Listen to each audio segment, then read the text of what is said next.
প্রত্যেকটা হাটে আইন শৃঙ্খলার জন্য পর্যাপ্ত সংখ্যক প্রশাসক মহোদয়রা ওনারা আর যারা ওই থাকে ওই যে হাসির আনার জন্য যারা রাখে ওই কি বলে ওইগুলি ভলান্টিয়ার ওইগুলি সাধারণত হাসিনের জন্য, কিন্তু আইন শৃঙ্খলার জন্য রাখবেন প্রশাসক মহোদয় আনসার। আরেকটা হলো বজ্র ব্যবস্থাপনা। আমরা বলছি যত তাড়াতাড়ি সম্ভব, যেহেতু এখানে বজ্রটা হলো যেহেতু কোরবানি কিন্তু 3 দিন হতে হয়, বাট প্রথম দিনে প্রায় 95% হয়ে যায়, পরে আরও পরের দিনও আবার কিছু কিছু হয়, এরপরও আবার আছে 2-1 জন কিছু কিছু করে। এই বর্জ্যগুলি যেন যত তাড়াতাড়ি সম্ভব, তো প্রশাসক মহোদয়রা আমাদের আশ্বাস করছেন যে তারা 12 ঘন্টার ভিতরেই মোটামুটি এইটাকে ক্লিন করে পারবে।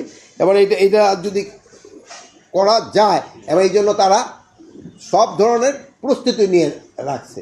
এই জন্য আমরা প্রশাসক মহোদয়কে ধন্যবাদ দিই, তবে অ্যাডভান্স দিয়ে দিলাম। আর যদি করার পরে আরেকবার 2বার দিলে।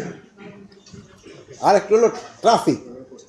এটা শুধু ঢাকার ট্রাফিক না, বরঞ্চ ইসের সময় ঢাকার ট্রাফিকের অবস্থাটা একটু ভালো হয়, বাট এই যারা ওই বিভিন্ন গন্তব্যস্থানে দূরে যায় ওই ট্রাফিকটা একটু ঝামেলা হয়।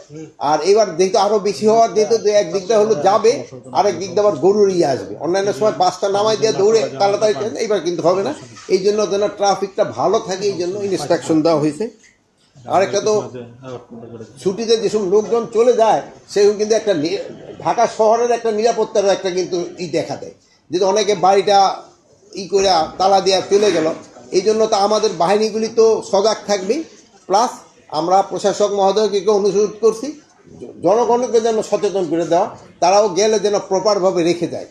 তারপরে আবার তারা যেমন ইলেকট্রিসিটি এইগুলি যেন ঠিকঠাক মতো বন্ধ করে যায়, তা না হলে অনেক সময় আছে ইলেকট্রিসিটি ঝামেলা হইতে পারে, আগুন এইগুলির দিকে একটু খেয়াল রাখার জন্য আমাদের আলোচনা মেইন বিষয়গুলি এটাই ছিল।